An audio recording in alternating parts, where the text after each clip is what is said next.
Rue des Archives de Rachel de Caro. Œuvre publiée sous licence Creative Commons BY-NC ND 3.0 en lecture libre sur atramenta.net. Enregistré par Christiane Jeanne.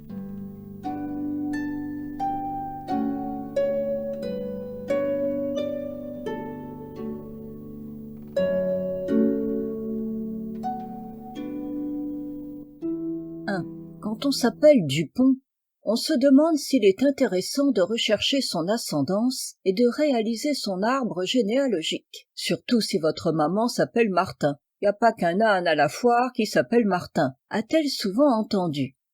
Voir défiler toute une lignée de Dupont et de Martin n'a rien de passionnant. Ajoutons de plus qu'aucun artiste célèbre, sportif réputé ou scientifique de renom n'est venu fleurir sur l'arbre familial.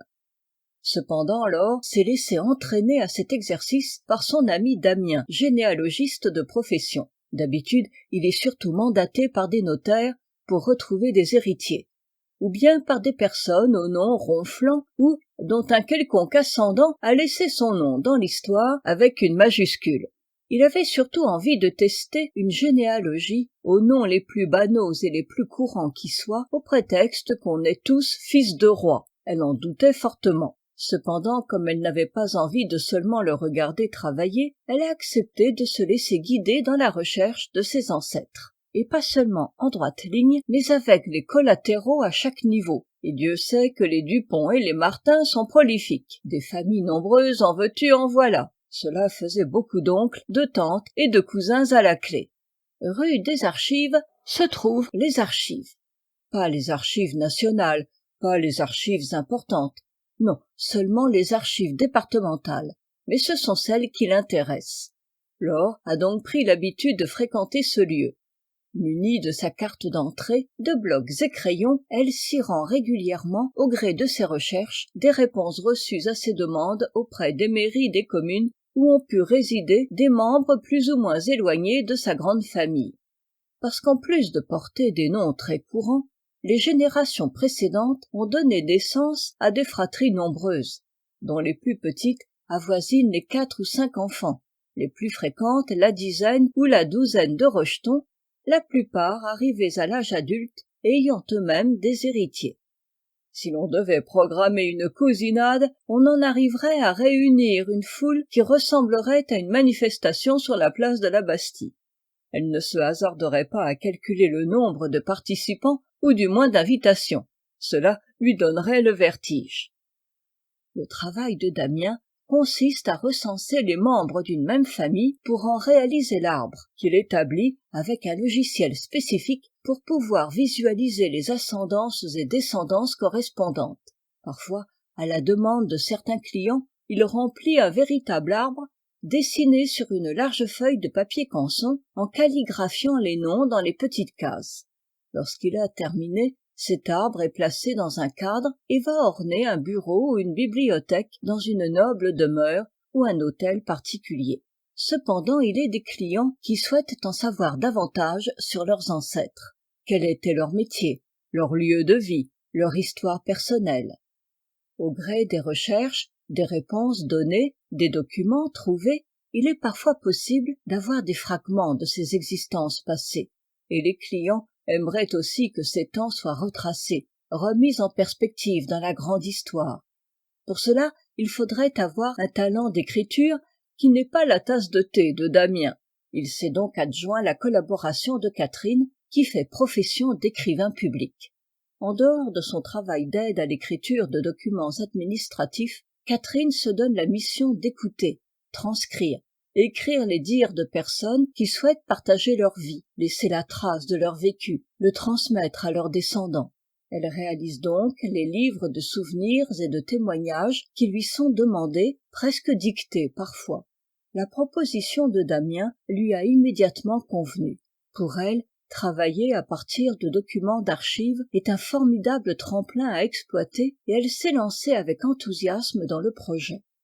Cependant, certaines personnes souhaitant écrire elles-mêmes leurs livres, mais ayant besoin de conseils, elle propose aussi des ateliers d'écriture, des séances collectives ou individuelles d'encadrement pour la réalisation de ses ouvrages. Laure a souscrit rapidement à cette perspective et a participé à des séances d'écriture axées sur ces textes de semi-fiction basés sur des indices donnés par les résultats de travaux de recherche de Damien. Afin de se lancer dans cet exercice, Catherine propose à ses élèves de repérer quelques ascendants pour lesquels des précisions sur les documents anciens permettent d'imaginer ce qu'ils ont vécu. Par exemple, sur un acte de mariage, il est parfois inscrit le métier, une origine géographique, une distinction comme une médaille. Dans un acte de décès, d'autres mentions apparaissent, une condamnation ou la cause de la disparition. Dans les testaments, des règlements de comptes et des secrets de famille sont souvent dévoilés, même si c'est en filigrane. Ainsi Laure a jeté son dévolu sur 4 de ses ancêtres, pas forcément en droite ligne, mais rejoignant son arbre généalogique et pour lesquels elle a envie de se lancer dans la rédaction de courtes notices biographiques romancées. Parce qu'ils lui paraissent particulièrement intéressants, parce que leur parcours est partiellement atypique parmi leurs contemporains, parce qu'elle a envie de partager l'émotion ou la curiosité qu'ils sont parvenus à lui inspirer. Elle prend son inspiration et se lance dans la réalisation de ce projet, tâchant de suivre les conseils de Catherine pour écrire des textes qui, s'ils se basent sur les informations découvertes grâce à Damien, ne se veulent pas des témoignages historiques précis et véridiques. Elle préfère imaginer le vécu et les sentiments de ces personnes plutôt que d'écrire un compte-rendu sec et dénué d'émotion. Elle espère seulement qu'elle réussira ce défi lancé à elle-même. 2. Rosalie Martin. Rosalie Martin est heureuse. Voici venu le temps de quitter l'exil campagnard qu'apprécient monsieur et madame en leur domaine de baie tous les ans du mois de mai au mois d'octobre. Enfin, direction Paris. Certes, Rosalie a appris à aimer les longues journées des belles saisons, les promenades dans la nature, les jeux dans le parc, les siestes à l'ombre des grands arbres majestueux. Mais le soir venu, il lui manque l'animation des rues de la ville, même si elle ne peut jamais s'y mêler. À la campagne, les nuits sont interminables et les soirées solitaires dans l'appartement des enfants. Rosalie n'aime pas les délaisser et rejoint rarement les autres membres du personnel. Heureusement, Rosalie aime la lecture et sait occuper ses moments de liberté à des ouvrages de broderie ou de couture comme sa mère le lui a enseigné. De plus, depuis que mademoiselle Marguerite le lui a demandé, elle se donne le plaisir d'habiller sa belle poupée de porcelaine, plaisir d'autant plus grand que le budget alloué par madame pour ce projet permet de choisir les plus exquises soieries au ton pastel et les fines dentelles que Rosalie va choisir au bazar de l'hôtel de ville. Rosalie a épuisé son stock de tissus et elle a hâte de retrouver ce grand magasin où elle emmène mademoiselle Marguerite et parfois aussi monsieur Georges, puisqu'ils passent alors par le rayon des jouets et que le petit garçon a alors le droit de choisir un jeu. Dans ce cas-là, Josette, la femme de chambre de madame, garde le bébé, mademoiselle Sophie, trop jeune pour ce genre de sortie. Dans la valise de cuir, Rosalie dépose les dernières affaires personnelles, les siennes, celles de ses petits. Le plus gros étant déjà emballé par la femme de chambre dans une malle qui sera placée sur le toit de la voiture chargée de ramener le personnel à l'hôtel particulier parisien. Bénéficiant d'un statut spécifique de par son rôle auprès des enfants, elle voyagera dans la voiture de madame, tandis que monsieur les accompagnera sur son cheval personnel. La présence de leur maître empêchera les allusions grossières du cocher Justin, mais Rosalie sait qu'il lorgnera sur le mollet qu'elle devra découvrir un peu en soulevant sa jupe pour grimper dans la voiture. Rosalie n'aime pas cet homme brutal, qui semble considérer que les femmes doivent être menées comme ses chevaux. Elle préfère la discrétion presque indifférente de Peter, le valet de chambre anglais de monsieur. Mais c'est sans compter avec la prestance de Victor, le majordome. Rosalie ne peut s'empêcher de piquer un phare en pensant à lui, bien que, au grand jamais, rien dans l'attitude de cet homme n'ait pu provoquer les sentiments qu'elle ne peut éviter d'éprouver. Il est si beau. Enfin, à ses yeux de jeune fille, encore très naïve, évidemment. Elle n'a jamais le droit de sortir le soir, d'aller danser comme le font certains membres du personnel.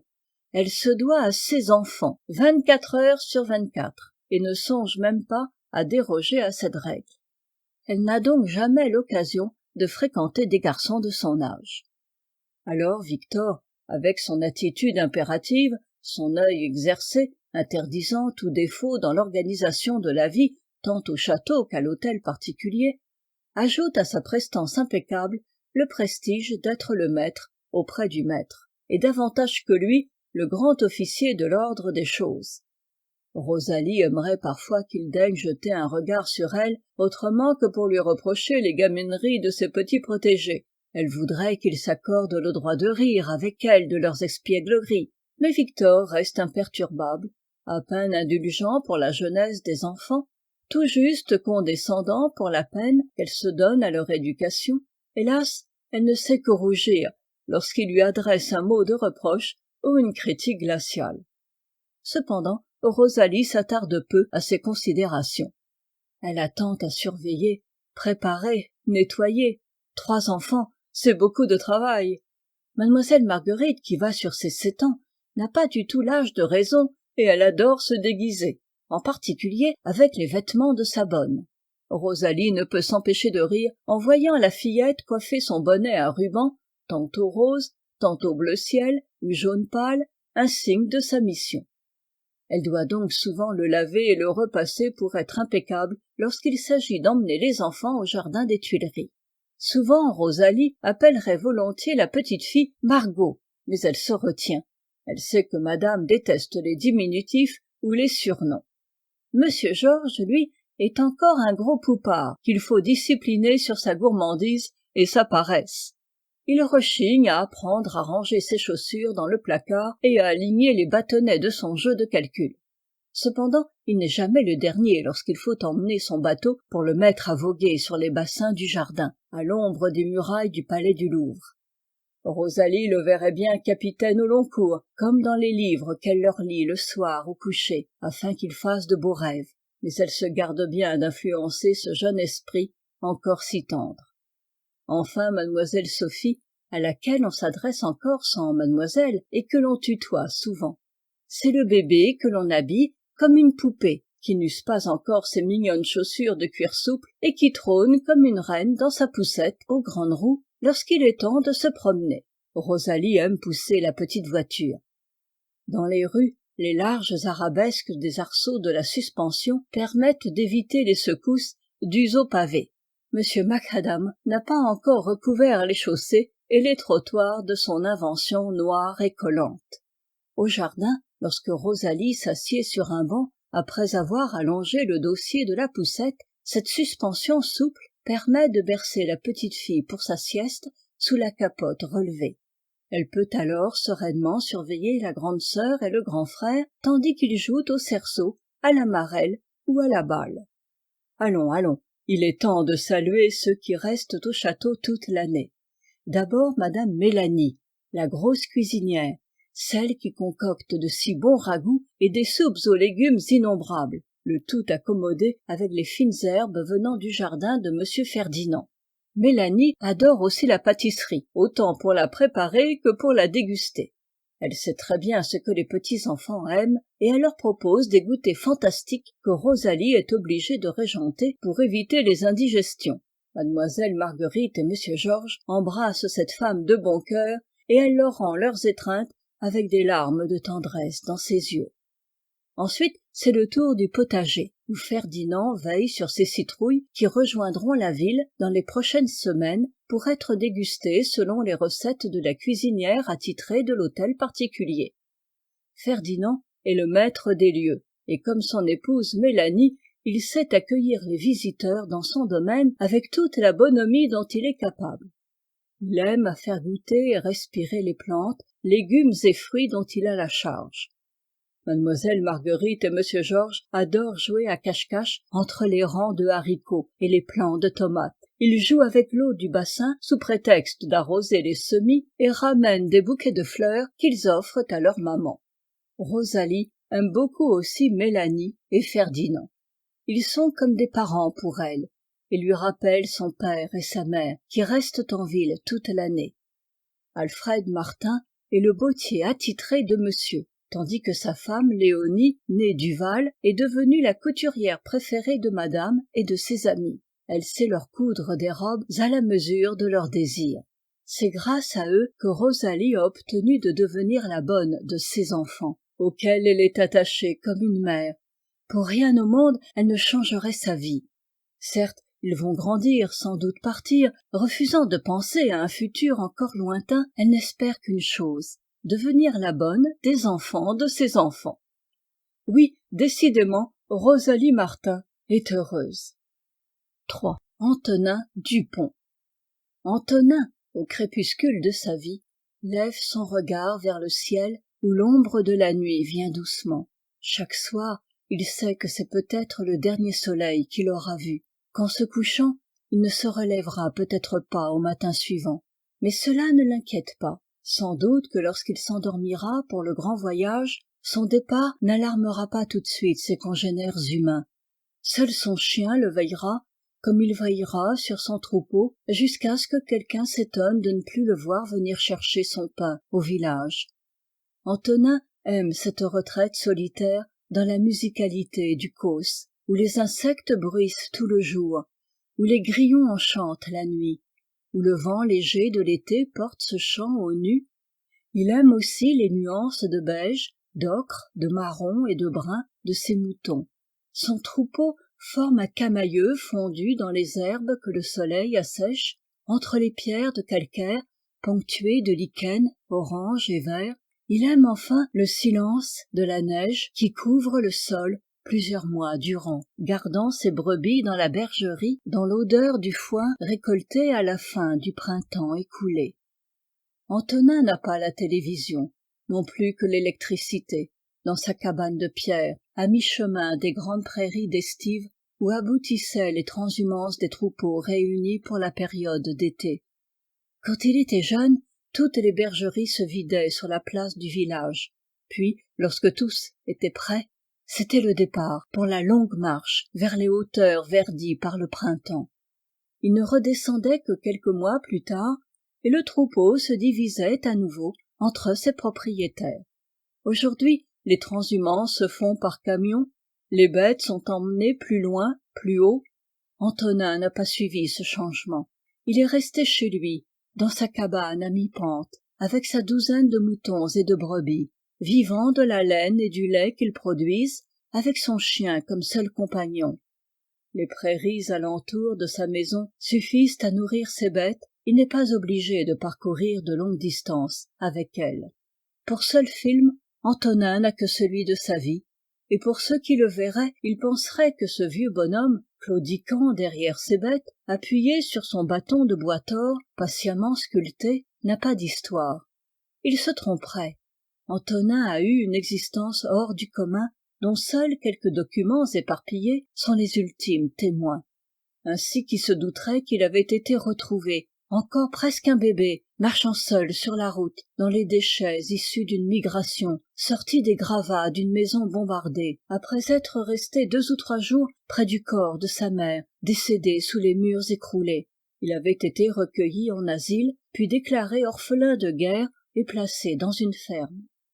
Il était allé à l'école un peu, juste de quoi apprendre à lire, à signer son nom, à compter, mais seulement les 4 opérations. Il s'était très vite pris d'amour pour les brebis de sa ferme d'accueil et avait compris que s'il voulait devenir berger, les fractions lui seraient parfaitement inutiles. Il n'aurait jamais le droit de ramener un quart ou une moitié de son troupeau ou de l'une de ses brebis. Il sait surtout lire dans le ciel le temps qu'il fera le lendemain. Il sait aussi observer les changements de la nature qui lui prédisent ce que sera la prochaine saison. Une mauvaise chute dans son enfance, des soins mal réalisés, il gardera de sa jambe cassée une boiterie qui, inscrite sur son livret militaire, l'exemptera du service national. Puis de la mobilisation pour la Seconde Guerre mondiale. Alors que tous les hommes jeunes et valides partaient, il était resté presque le seul gars au village, chargé des bêtes, comme s'il s'en était fait le métier. On le prenait, à cause de son silence et de son enfermement, pour un simplet, presque un imbécile. N'était sa compétence pour soigner les brebis et guider son chien pour la garde du troupeau. Là encore, On aurait pu croire que sa vie était sans histoire. C'est cela d'ailleurs qui lui valut la vie sauve. Le responsable du réseau de résistance locale, le commandant M, connaissait bien Antonin. Il avait su décrypter son intelligence et son humanité, et en avait fait un allié pour héberger, cacher, conduire les partisans, les réfugiés vers des lieux plus cléments, pour transmettre les messages codés, pour alerter des déplacements des troupes ennemies, son chien de l'époque devenant son agent de liaison le plus discret. Certes, il n'avait jamais participé aux actions violentes, aux embuscades, et son nom ne fut quasiment jamais prononcé. Lorsque le réseau fut dénoncé, que ses partisans furent fusillés ou déportés, il reçut du commandant M l'ordre de se taire. Il se tut et il lui dut la vie sauve, dans l'anonymat le plus parfait de ses actions. L'étude des archives du réseau montrera bien des années plus tard le rôle secret qu'il avait joué, mais il était trop tard pour les honneurs. Cela ne le dérangeait pas. Il préférait rester dans son univers.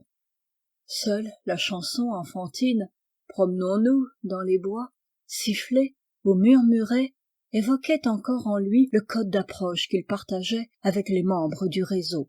Les actions prêtées au loup étaient des signaux qui traduisaient les mouvements des ennemis ou indiquaient les actions à mener. 20 ans plus tard encore, les échos de la révolution ouvrière et estudiantine de mai 68 arrivèrent jusqu'à lui à travers l'installation de jeunes chevelus voulant devenir bergers comme lui. Ils se sont inspirés de sa vie, lui ont demandé de leur enseigner son savoir des plantes et la lecture du ciel pour connaître le temps du lendemain. Encore une fois, il s'est écoulé dans les événements, y participant à sa manière sans le vouloir. Antonin reconnaît qu'à l'époque, son cœur a frémi pour une jolie fille, mais elle était bien trop occupée auprès de son gratteur de guitare pour jeter seulement un regard sur lui. Alors, il a gardé ses sentiments dans le secret de son âme, se contentant encore et toujours de rêver dans les étoiles. Puis les changements se suivirent, la transhumance ne fut plus telle qu'il l'avait connue, il se résigna à ne s'occuper que de son petit troupeau auquel s'adjoignent les quelques brebis et chèvres de ses voisins en échange de quelques légumes pour ses repas.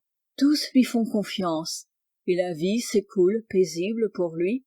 Son dernier chien est son plus fidèle compagnon, celui qui reçoit ses confidences et ses caresses. Antonin est un homme simple, il lit dans les étoiles. 4. Jeanne de Laplace, épouse Dupont. Peut-on éprouver de la passion pour les fleurs, les plantes, les arbres, les végétaux dans leur ensemble, ou pour une espèce en particulier? Peut-on leur consacrer sa vie et en faire des objets de collection? Il semblerait que cela soit possible à des degrés divers et chacun selon son ressenti. René Dupont, dans son métier de botaniste, fut un chercheur remarquable, acharné à découvrir de nouvelles plantes dans différents pays. Sa vie fut jalonnée de voyages exploratoires autant que de publications d'articles et d'ouvrages consacrés à sa science. À lui seul, son curriculum vitae permet de suivre son existence, au moins du point de vue professionnel. Dans sa vie personnelle et plus particulièrement dans son mariage, il eut la chance de trouver en son épouse Jeanne, née de Laplace, presque une collaboratrice, en réalité une amatrice de curiosités végétales ayant de plus la main verte.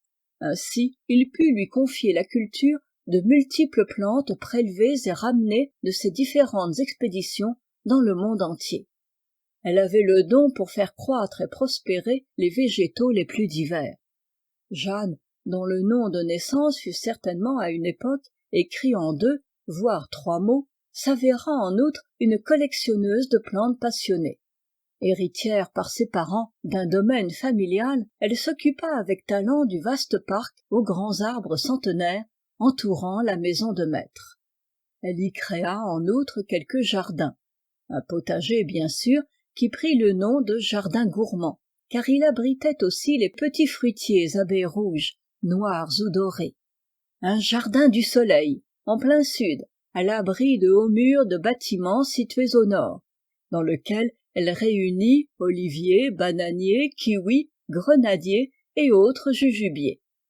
Un verger pour tous les arbres fruitiers de plein vent et une vigne aux multiples sortes de raisins s'étendaient au-delà du jardin d'hiver, prolongeant la demeure et offrant un séjour lumineux dans une végétation luxuriante d'orangers, citronniers et cédratiers. Un angle accueillait des cactées délicates aux fleurs multicolores entre les aiguilles acérées de leurs épines. Dans un autre, où le soleil ne perçait jamais directement, retenu par les feuilles d'un grand bananier, une collection d'orchidées déployait ses trésors précieux. Jeanne prit grand soin également de la roseraie, déjà existante. Elle la développa en ajoutant de nombreuses célébrités au fur et à mesure des créations des obtenteurs. Elle les combina avec des clématites fleurissant quand les rosiers se mettaient au repos. Elle imagina enfin un labyrinthe de fleurs, avec des parterres s'enroulant comme un escargot et se déroulant pour libérer le promeneur à l'autre bout du jardin. La multiplicité des espèces donnait l'impression de faire le tour du monde. Ce jardin était destiné aux fleurs à cueillir pour des bouquets illuminant la maison. Elle avait heureusement des collaborateurs, jardiniers et aides-jardiniers, pour mener à bout tout l'entretien de cette propriété qui faisait son orgueil à juste titre. Lorsque son cher René acceptait de délaisser ses études pendant quelques heures, lorsque son métier ne l'emmenait pas au bout du monde, elle aimait se promener à son bras et l'invitait à découvrir les merveilles de son domaine. Elle avait aussi eu l'idée de rassembler dans 4 livres où elle les inscrivait selon la saison concernée, les dictons, proverbes et autres prédictions liées au saint du jour, et ayant pour objet la météo, les recommandations, les traditions des jardiniers et cultivateurs passionnés depuis la nuit des temps. Elle aimait les citer parfois au détour d'une allée, sous un arbre bourgeonnant ou près d'une rose s'épanouissant. Leur bonheur à tous deux fut à son comble quand il s'avéra que leur fils Gabriel, loin d'envier ses parents pour leur passion commune pour les végétaux, voulut embrasser le métier de tailleur de pierre. Mieux, il voulut devenir sculpteur et s'avéra plutôt doué dans cette discipline.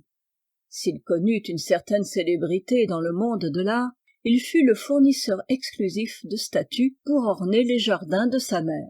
Ils collaborèrent d'ailleurs dans la création d'un jardin de pierre, à la manière des jardins zen du Japon, découverts lors d'un déplacement au pays du soleil levant. Jeanne fut si impressionnée par le calme minéral de ces jardins qu'elle ne résista pas à l'envie d'en inventer un pour accompagner le bassin où nénuphars et carpe koi vivaient en bonne harmonie. Par amour pour sa mère, Gabriel accepta même de participer à la sculpture de quelques arbres en nuages, pour se refléter dans l'onde frissonnante, tandis que quelques bonsaïs venaient augmenter la collection de plantes exotiques du jardin d'hiver.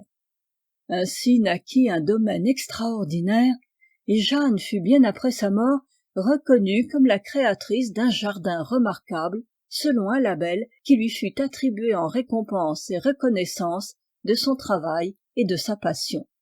Ce jardin est régulièrement ouvert aux visiteurs qui se régalent de ces promenades lentes, à pied, dans les couleurs et les senteurs sans cesse renouvelées de la végétation. Il sert aussi de fond aux photos de mariage et de sujet aux cartes postales de la région. Mais ce que Jeanne préférait, c'était la perle de rosée sur un bouton de fleurs dans la clarté de l'aube. 5. Benoît Martin. Benoît Martin devine la mer par-delà les murailles hautes et épaisses qui bornent son horizon. L'étroite meurtrière barrée d'acier rouillé laisse tomber sur eux un peu d'air iodé qui ne parvient pas à dissiper les miasmes de leur communauté pouilleuse. Ils sont 10 dans cette petite cellule, quasiment occupée par les lits superposés. Ils ont à peine la possibilité de se lever et de faire quelques pas. La paillasse du haut la plus proche de l'ouverture a été attribuée à Benoît parce qu'il y fait le plus frisquet quand le vent de mer se lève. Mais il s'en moque, il n'a jamais froid. Il préfère respirer et apercevoir un coin de ciel, parfois bleu, souvent gris. Il est arrivé là par un jour de tempête, après une traversée chaotique sur une mer déchaînée qui les a tous rendus malades comme des chiens. Depuis, il n'est sorti que quelques rares fois dans la cour, entouré de hauts murs percés seulement de quelques petites fenêtres donnant sur cet espace. Il évite ces déambulations sans but, mais à risque. La hargne et le désespoir de certains provoquent des bagarres sanglantes, presque mortelles. Or, l'infirmerie de la maison n'est pas réputée pour son hospitalité. Il préfère rester allongé sur son lit, où il est oublié au point que parfois sa pitance du jour est partagée par ses compagnons de geôle, sans scrupules. Ils ont tous tellement faim. Benoît n'est pas difficile, et souvent il sait se contenter d'un peu de pain sec qu'il récupère quand il le peut. Comme tous les autres en réalité, il attend le jour où ils embarqueront sur l'un des bateaux qui doit les emmener à leur destination pénale, celle qui leur a été imposée par le tribunal. En ce qui le concerne, Benoît ne garde de ce passage qu'un vague souvenir, une accusation incertaine, des compagnons de jugement qu'il ne connaissait pas, des juges prédisposés à condamner, des avocats sans conviction. La seule chose dont il se rappelle avec netteté, c'est qu'il avait été emmené avec des inconnus, alors que Trensavat ou Va-Nu-Pieds, comme l'accusait sa mère, il avait été pris dans une émeute dont il ne savait rien. La police ne l'avait pas écouté, il avait été emprisonné, jugé, condamné sans rien comprendre. Et aujourd'hui, il se retrouve là, Benoît Martin, à Saint-Martin-de-Ré, comme une ironie en partance pour le bagne de Cayenne. Il appréhende la longue traversée, l'océan et ses furies, ce qui les attend là-bas au loin. Dans quoi vivront-ils? Quels travaux devront-ils faire pour purger leur peine? Seront-ils enchaînés, frappés comme des bêtes de somme? Que mangeront-ils? Reviendra-t-il un jour? Laure s'interrompt dans son travail d'écriture. Impossible d'aller plus loin dans ce portrait de son ancêtre, sauf à imaginer n'importe quoi. Elle manque d'informations et devra replonger dans ses recherches documentaires. Elle doit en apprendre davantage sur sa vie avant sa condamnation. Qui était-il? Où et de quoi vivait-il? Quels étaient ses parents, sa famille? En savoir davantage sur l'accusation et le jugement qui l'a enfermé à Saint-Martin-de-Ré. Est-il bien arrivé à Cayenne? Combien de temps y est-il resté? En est-il revenu? A-t-il fondé une famille? A-t-il eu des enfants? En souriant, il lui vient en mémoire la formule « fluctuat net mergitur » employée par Georges Brassens dans sa chanson. Benoît Martin n'est pas parti sur un radeau, et ses compagnons n'étaient pas ses copains. C'était une autre époque. Elle espère seulement qu'il n'a pas sombré corps et biens dans l'oubli de l'enfer du bagne. Laure imprime les portraits qu'elle a déjà rédigés. Elle va les soumettre à ses amis. Catherine lui apportera ses conseils d'écriture pour améliorer ses textes.